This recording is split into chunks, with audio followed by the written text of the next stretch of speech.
Minister Jernej Vrtovec in direktorica Liljana Herga sta si skupaj s sevniškim županom Srečkom Ocvirkom ogledala gradbišče nadvoza nad železniško progo proti Trebnjemu.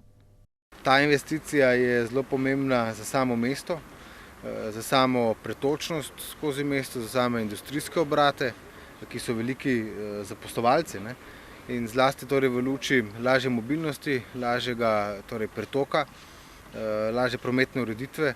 Smo se ogledali današnje gradbišče. Sam projekt je sofinanciran iz kohezijskih sredstev, je pa nujno dobro sodelovanje z Direkcijo Republike Slovenije za infrastrukturo in usklajenost projektov izgradnje nadvoza in izgradnje krožnega krožišča na državni cesti R2 Boštanj Planina.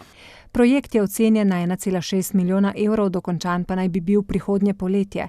Ministrstvo za infrastrukturo sicer za prihodnje leto v Sevnici načrtuje začetek 20 milijonov vredne naložbe, in sicer gre za modernizacijo tamkajšnje železniške postaje.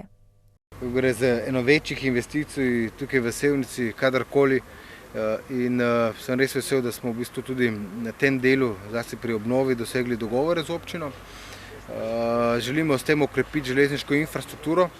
Zakaj? Zaradi tega, ker je občina Sevnica ima železniško postajo, ki je 9. najbolj obljudena železniška postaja v Sloveniji. Je ta nadvoz prvi od objektov v smislu širše ureditve železniške postaje in reševanja težav te sevniške železniške postaje, ki nima podhoda na peron. Ima še nivojski prehod pri Stildesu, ki je ravno tako omejitev za promet, tako varnostno tveganje kot kvaliteto gibanja. Proga je pomembna prometna pot za Sevnico.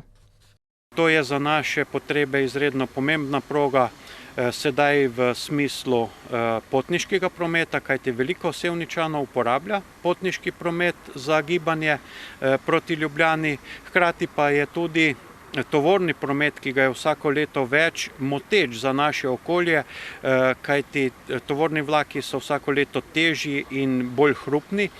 Prav zato je v sklopu pol milijarde vrednega projekta modernizacije železniške proge Dobova-Ljubljana v Sevnici predvidena tudi postavitev okoli 6 kilometrov dolge protihrupne ograje.